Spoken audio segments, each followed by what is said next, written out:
Welcome to Rainlight Studios Weather Reports, hosted by Yorgo the creative director and founder of Rainlight Studio. This week, we are delighted to welcome Gjoko Muratovski, director of Ullman School of Design and member of the Forbes Councils. Welcome, Gjoko. Hi. Thank you for having me here, Yorgo. It's great to have the opportunity for us to meet and talk a little bit like this. Yes, absolutely.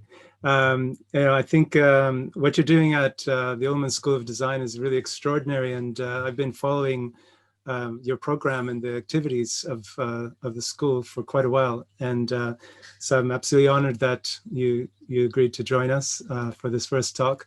I think it's quite an important topic. The idea of design education and design practice, and how the two relate to each other, and I think more importantly how they potentially challenge each other as well. So I wanted to ask you about your feelings about the current state of design education in relation to practice, and how, do you think one is leading the other? Do you think that there's a tendency for education to be, let's say, exploring new territory that practice hasn't caught up with? Or do you think that education's role is more to prepare students for entering the professional world? How do you see that? It's a very big question. But first of all, I just wanted to say thank you so much for the kind words. I really appreciate everything you said. Design education is a really big topic right now. I also happen to be a member of a steering committee of a global initiative on the future of design education. And this initiative is sponsored by the World Design Organization, and as well as other corporations like IBM Global Design Group, JP Morgan, Philips, Procter & Gamble, Salesforce, and a number of other industry partners. Major industry partners are very interested in the future of design education as well, which I find actually exceptionally refreshing. And this is like a whole new thing. As a part of this whole thing, I also, together with the president of the World Design Organization, I also co-chair a subcommittee on diverse cultures in design.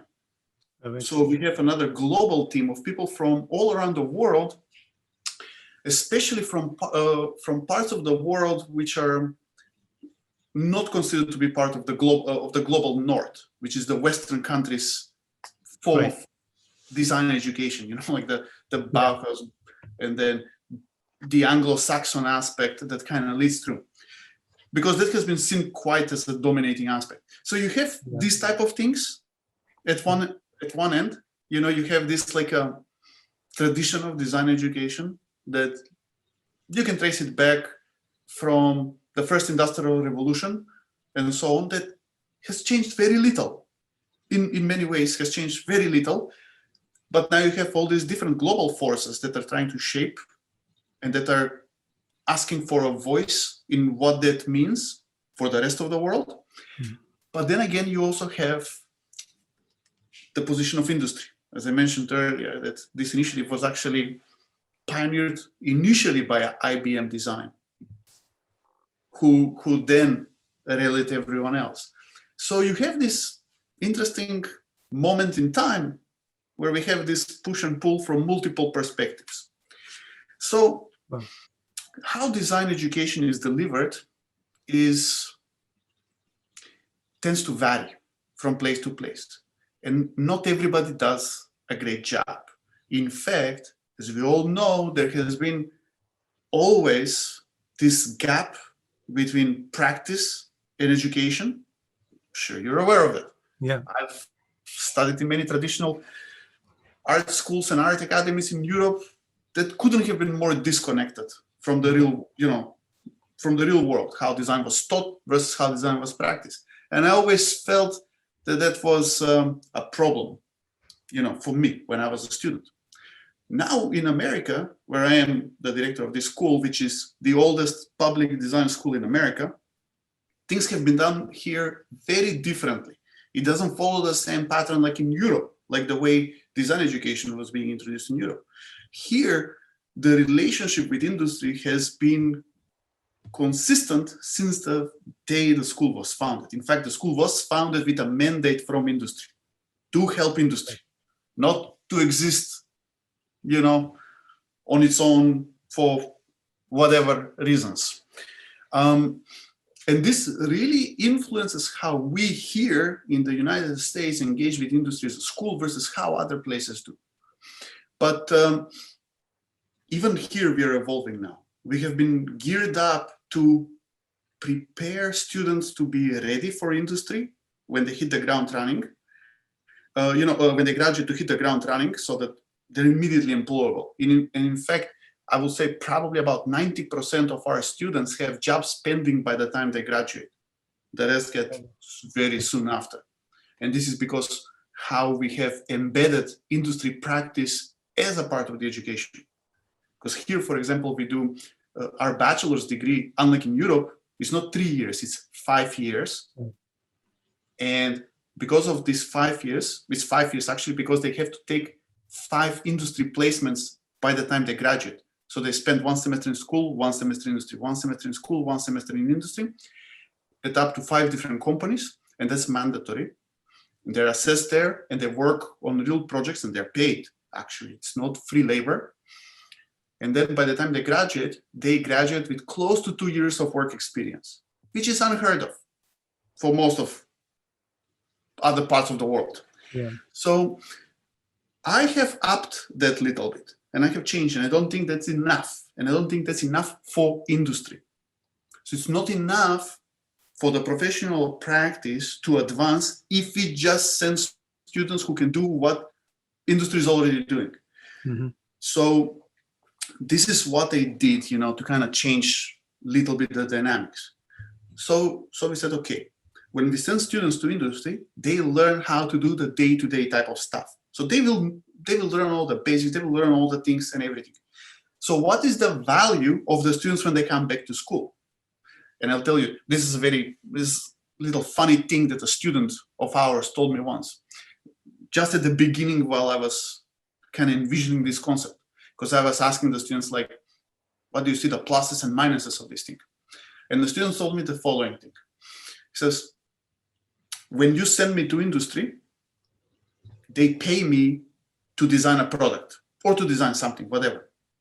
But then when I come back from industry, I pay you to design something, which is the same, So it's like, and so that's what I don't get. And I said, that's a valid point. So as a director of a school, I really wanted to envision something that's going to give us the competitive advantage, that we can be able to give the students something that industry cannot give them. Okay. So I said, like, okay, if you can pick up in industry all the things that you need to get your entry-level position, maybe we can teach you when you come back, we can teach you how to advance in your career faster. We're going to teach you research. We're going to teach you strategy. We're going to teach you collaborative work. We're going to teach you how to delegate, how to lead projects. We're going to teach you all these type of soft skills that you need in order to advance your career further. And we will work on future foresight. We'll teach you how to do, trend forecasting. We will teach you how to do all these type of things that people don't quite have those skills when they're entering the workforce. So you will be able to move a lot faster, because most of these type of things you will have to learn on the job. Right.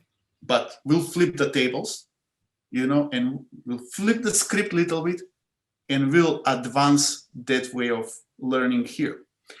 So a very important thing that I have introduced, and I'll tell you, this comes actually counterintuitive to industry people, and I had to explain this to some of our major industry partners, that this is actually good for them, despite their initial thing.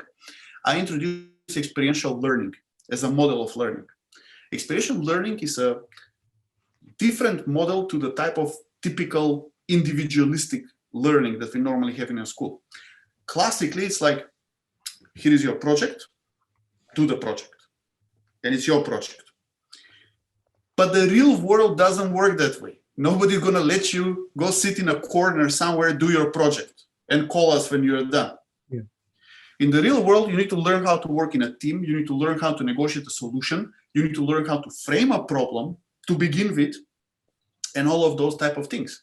So when we create this experiential learning model, we place the students from what will normally be a process-based model to a problem-based model.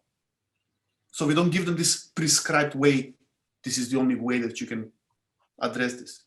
We say, well, here is a challenge, and you need to form a team, and this team needs to understand the challenge and needs to come up with some kind of solution. There is no prescribed way how to approach this. So essentially, what we teach the students now is we teach them how to learn. We don't teach them knowledge. We teach them how to learn, because that makes them adaptable.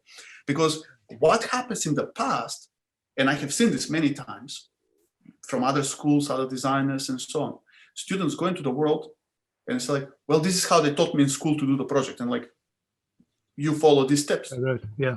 That doesn't work actually in real world. In real world, the steps are not like lined up. Sometimes it's this, sometimes it's that, sometimes, and you need to, adapt, you need to react. And if you're not really trained how to do that, you fail. So this has been very interesting thing.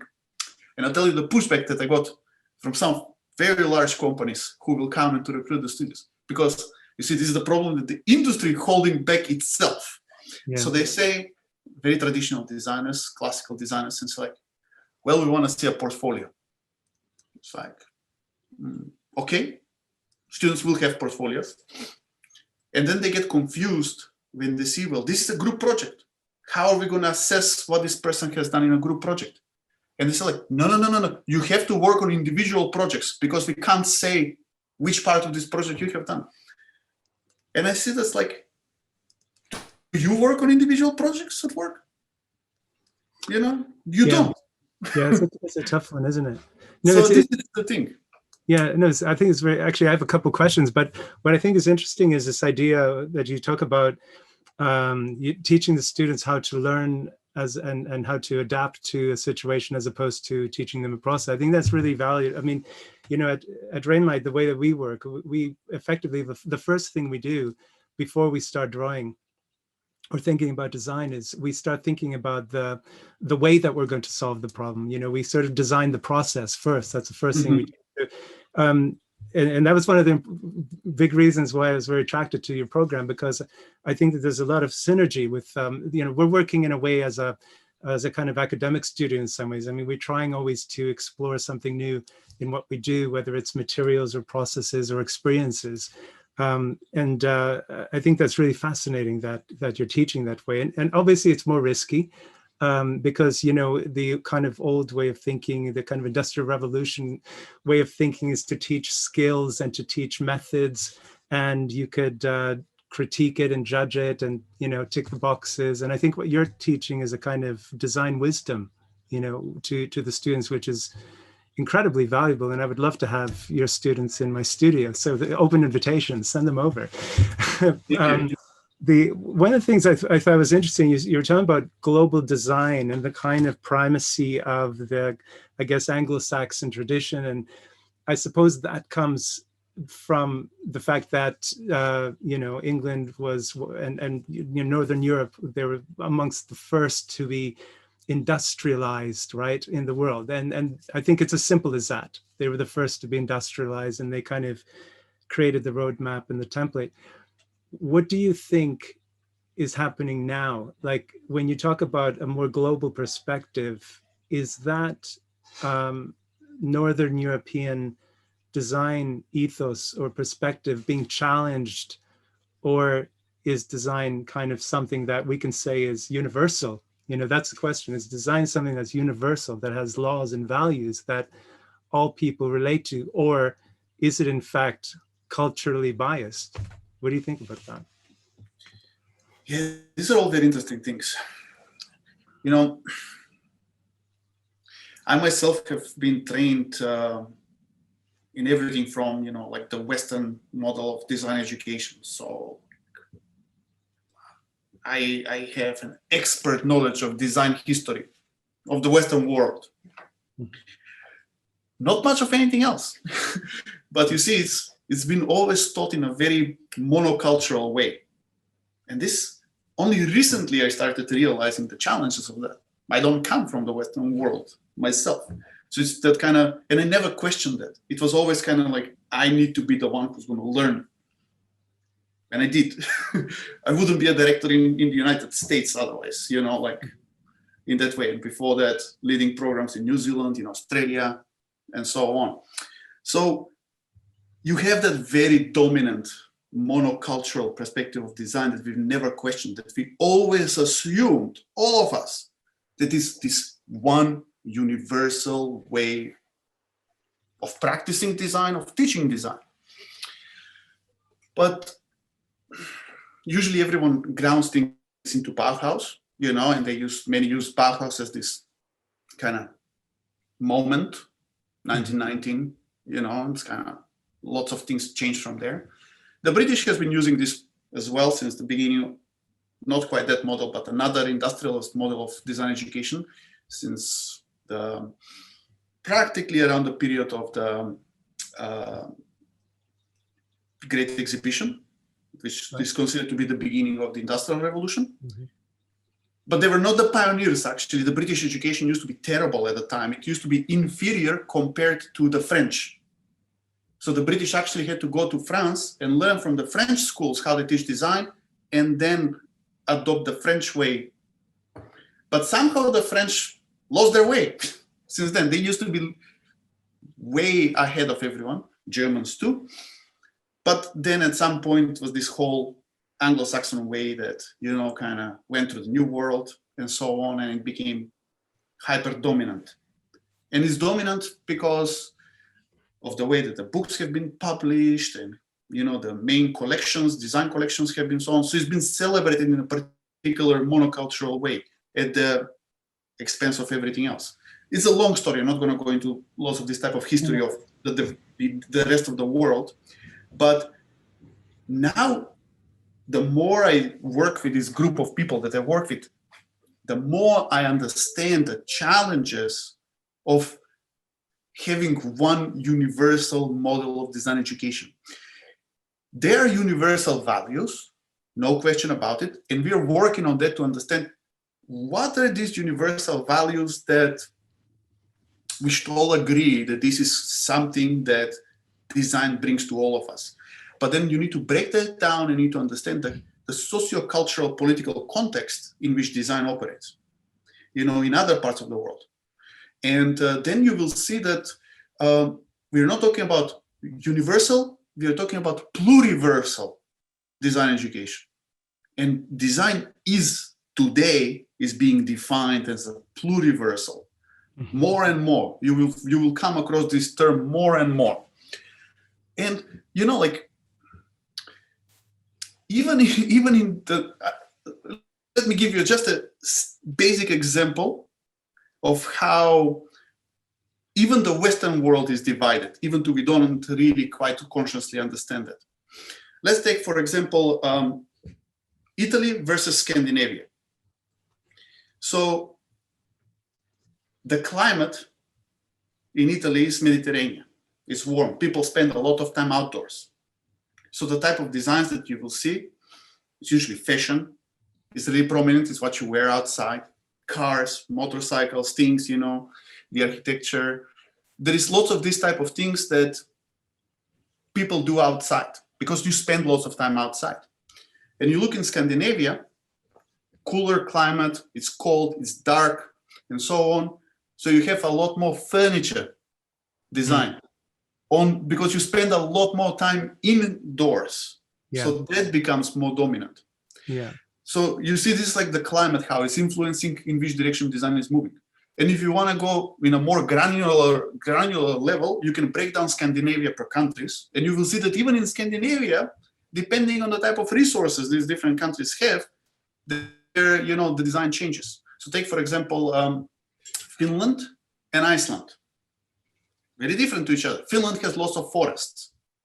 And these forests mean lots of wood, and the wood means lots of wooden furniture. So you have a lot of furniture production coming up, glass as well, and so on, of how they use things. Iceland, on the other hand, doesn't have forests. It's very barren. And in Iceland, they have been more prominent with graphic design. And again, it's, again, you have these little things like how even access to resources and geo-positioning of different countries is influencing, again, how design is developing in different areas and so on. And the aesthetics between Italian and Scandinavian design, very different, again. So it's like, and this is just like a small example. So if you understand that, then you will understand how you need to position design in different parts of the world to get the most of it. Because it's no point trying to do something where everything works against you. So like same, I say, if you want to learn how to do tropical architecture, don't come to Cincinnati. We can't teach you that. We don't know how to do that. You understand? Because like on the basis of what we will know how to teach that. Right. So you need to really leverage whatever each place has in order to excel at what you do as a designer or an architect, for that matter. Yeah, fantastic. So, the other thing, the relationship to industry is also quite interesting, right? Do you think, how can I put it? There's always been a sort of competition or rivalry between Europe and America, right? Mm-hmm. In terms of who's leading the way in design, and of course, we're talking about auto design, we're talking about furniture and everything else. Do you think that a school like yours will have an influence on industry in America and basically influence them to produce better design? I mean, if we think that design creates sort of objects of desire that then will sell, it seems to me that it's in their interest to produce better design that will sell. It seems for many years the tendency was more about making cheap products and making products that were easy to make. And do you see that breaking down somehow and changing? I mean, because you're very well connected with industry. Do you see that industry's attitude is changing, or do you think we're still having to convince industry to take design more seriously and give it more of a central role in making products? It is, and it is not changing, and it's a very interesting question that you asked. But by the way, what you said was absolutely correct. There was this rivalry between the US and Europe since forever. That is exactly the reason why the school was established. The way when it was established 1869, because I have the original documents, and the conversations that were being led. So Cincinnati at the time, 1986, till the beginning of the 1900s, used to be an economic powerhouse in the United States. It used to be a massive city, had the largest factories in the world, and had the most diverse industry sector in America. But they were producing what was considered to be inferior products compared to Europe. And that was bothering them, the industrial barons of the day. So that's when they realized that, in Europe, look, they're using designers, which were essentially glorified artists. It was applied arts, was called design at the time. But they realized that it is this thing that these creative people are doing that are actually making these objects more desirable, as you pointed out. And they said, we need to establish a school like that. We need to establish a school right here in this city who will train the workforce for these designers to be able to help us compete more with Europe. Right. Ironically, here is a European 150 years later sitting here, But so that's kind of how it started. And again, to understand how America develops, the corporate sector of America, you need to understand how Wall Street operates. Mm-hmm. And this is a major issue, why we are where we are. Because you see, publicly traded companies in the United States, they have to be having their quarterly reports. They need to be providing these quarterly reports. And CEOs are made or they're made or they're broken on the basis of how this report is going to, show every 3 months. So every 3 months, they have to show that their value is increasing, even by a fraction of a percent. Because if it starts going down, a CEO can be fired immediately. Yeah. So there is this enormous pressure, because now the companies, they have responsibility to their shareholders, not to their customers, not to the environment, not to their country, to the shareholders. Yeah. And the shareholders, they only care that their profit is going to increase. That's the American way. So what this means is that the companies, they don't have time to think long-term, rarely do. They're always focused on these very short-term bursts of making, profit. And they're trying to find the quickest and the easiest way to make profit. Cut a corner somewhere, make it in China, in Bangladesh, or whatever, like whatever it does so that we can increase that kind of profit margin. So I really have been advocating a lot. In Forbes, I've been actually writing that, because I write for the leadership section at Forbes. So I've been writing on these topics, like that you need to assign special teams in your companies who's going to think about the long-term strategies, because everyone is so busy with the day-to-day operations. You're missing this opportunity to be strategic and to think long-term, because you need to make these type of changes long-term, and they can be profitable as well, but you need to plan long-term. You can't improve things, make things better for everyone, even for the shareholders, if you keep focusing on a very short-term results. And I think now we are finally starting to see some movement in that, because I'm having more and more conversations with executives at large companies about this type of things. So I can see that finally, I think they're starting to understand, that, well, maybe we need to think differently about stuff. It's just kind of doing that switch takes time. But there is more and more companies who are doing the right thing. You have the B Corp movement. These are all the companies that have different values, and we're seeing these things happening. And actually, I've been trying to explain as well. I've been giving actually lectures and talks on sustainable luxury, and trying to explain that sustainability doesn't mean inferior products. It actually means better products, and people are prepared to pay more for better products. People are not prepared to pay for inferior products. And I try to explain this, that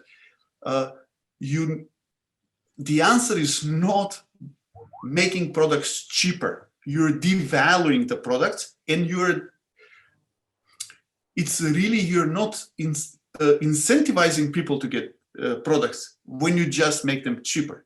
It's like when you give people value, and when you create products that people believe in, that's when people are prepared to pay much more, because of that. Not because you have stripped everything down and you give them something which is like rubbish, and you say, well, it costs you a little bit, but it's still rubbish at the end of the day. And people don't want to buy rubbish, so this is kind of like the American corporate sector, is starting to understand this little by little, but still a long way to go. Yeah, that's an important point. But when you connect to sustainability, I mean, we're trying with every project to sort of dissect every project, to look at the process of every component and the material selection. And I mean, in the old days, the only thing that really mattered was performance and cost, right? It was performance and cost, and you chose the right material. And nowadays we have to add the planet to that equation. And but what I'm finding is that even though we've come a long way in some respects, it's still quite challenging to find manufacturers who are producing sustainably. Like if we take things like injection molded polyurethane, we can do the hard version, but we can't do the soft version sustainably yet.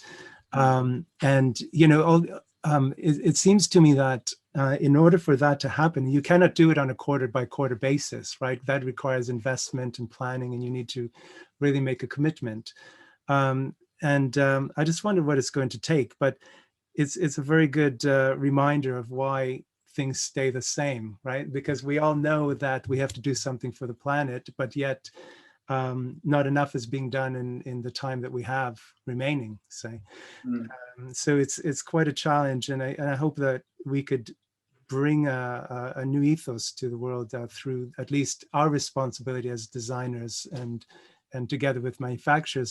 So do you teach sustainable thinking in your courses these days? How does that integrate in the process? That's a very interesting question. Again, very interesting topic. Our students are exceptionally passionate about sustainability, exceptionally. And to the point that I was actually very surprised. Because we have industry people coming here all the time. Okay, not right now because of COVID, but before COVID, we had all the time because our courses are also assessed by industry. So it's not like that. It's very rarely that actually when one of our professors will sit and will, grade the students. It's actually a panel of industry. Oh, right. We're assessing the students, and the professor is just facilitating the conversation at the end. The professor has taken the students to that point, and the final assessment is done usually by industry. And I was actually very surprised only until recently when I have some people from very big companies, I was like, what is this whole thing sustainability, that your students keep asking us about? I was like, I'm like surprised that you don't know, what the sustainability is like. It's like 21st century, No. So, but it's funny, that it still seems to be very mysterious thing. And many of these people, they're like, it's a marketing talk. It's like, no, it's not a marketing talk. It's a real thing. And students have been very much pushing about it. And let's say in my fashion design program, we launched a sustainable fashion initiative. And it was fully funded by a private donor, by the way, this whole initiative. And I had an activist in residence, which I hired to lead this program. And I specifically said, I don't want this to be a part of the curriculum. Because I don't want students to be doing this for credit. I don't want students to kind of like feel that they have to do this. That's why I hired an activist and not a professor, because I said, I want students to do this because they believe in this. Yeah. And that's more enduring, isn't it? Yeah. It's going to create a difference. And we did it as an extracurricular activity. So it's something that you can still, I said, because like sustainability is not a course. When it was introduced in the 2000s, it was like you could enroll yourself into a program, sustainable design. What is sustainable design? There's no such thing as such program, sustainable design. It should be embedded into everything you do. So it should be a way of life, way of thinking, way of designing. So the fact, just that you take a course or you do a program in that really doesn't tell much. It should be embedded. So I said, like, you can learn through this, and we have like a guest lectures and projects and everything, but it's not for credit. It's just because come and take it.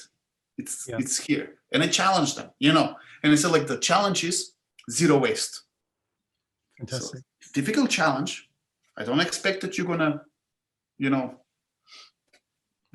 that you're gonna succeed immediately. Yeah, that's tough. But you need to start, and that is your goal, zero waste. And I said, and first, I want you to put your money where your mouth is, because as students, you leave, so much waste behind you in the studios after you finish at the end of the year, mountains of waste.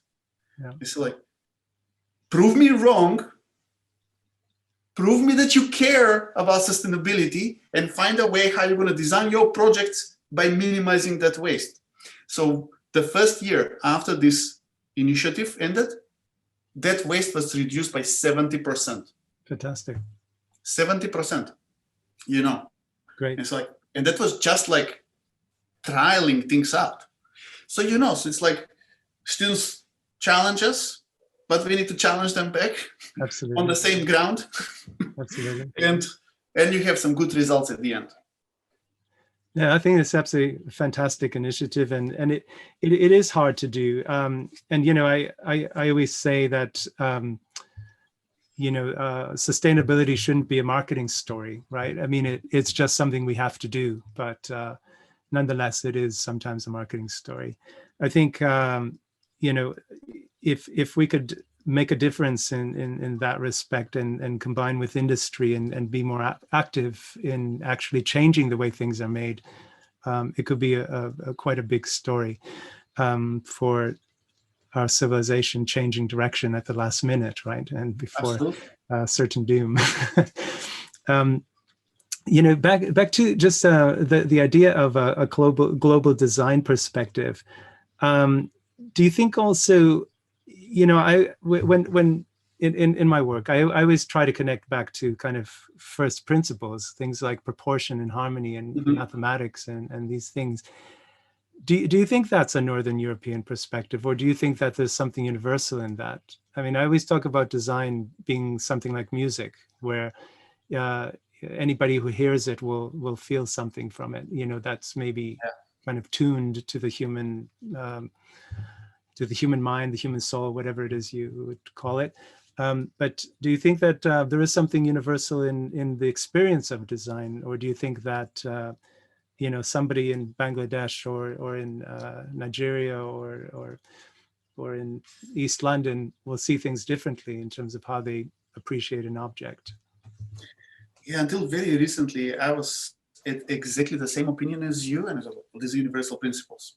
But actually, they're Northern European, they're European principles, and Greek, Roman principles were established very early on, and Renaissance, further enhanced by the Renaissance, all the proportions, everything that we take, golden ratios, all of that we take now as this is the law of design.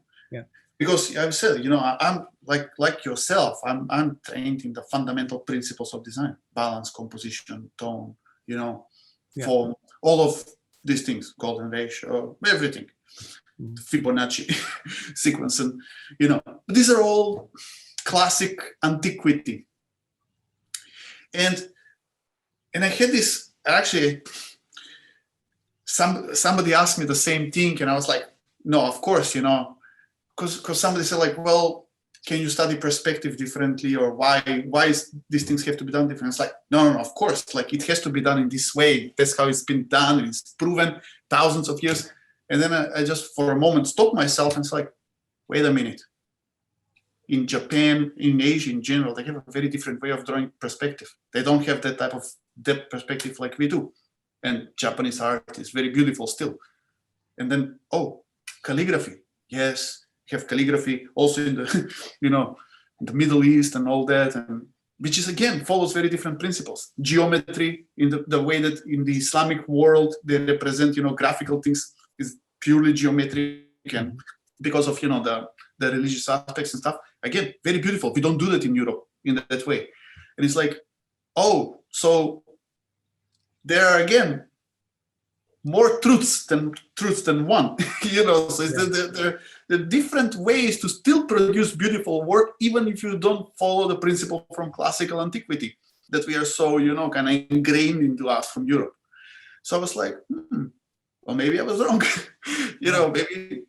Maybe there are still different ways on how you can produce beautiful work by following, different philosophies. So it was kind of like, I have to say, I thought I know everything, but I'm kind of like, still feel like I have so much to learn, I'm absolutely. Now. I work with people from Africa now a lot, with the Caribbean. I've worked with Maori indigenous designers, with first people from Canada now we're bringing into the group. So I'm learning a lot in terms of like different ways of seeing the world, from a design perspective. So it's interesting times. I have to say. It's very interesting. Absolutely. I think there's a lot to look forward to. I look forward to seeing what you do next at the Ullman School of Design, and how the course develops. And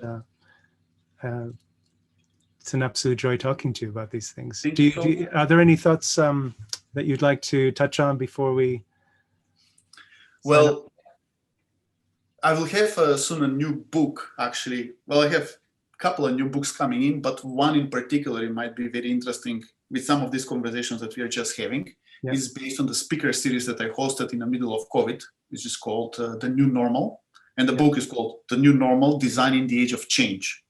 And it features about 10 interviews and so on, about 10, 12 interviews, conversations that I had with some of the world's leading designers, from Karim Rashid to Bruce Mao, Stephen Heller, Don Norman, Ken Friedman. Actually, Ken Friedman wrote the conclusion. The president of the World Design Organization, Srini Srinivasan, wrote the foreword.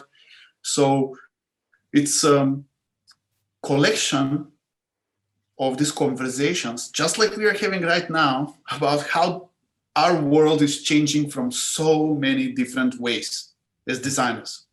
So should be coming out hopefully by the end of the year from Intellect Books, my publisher from UK.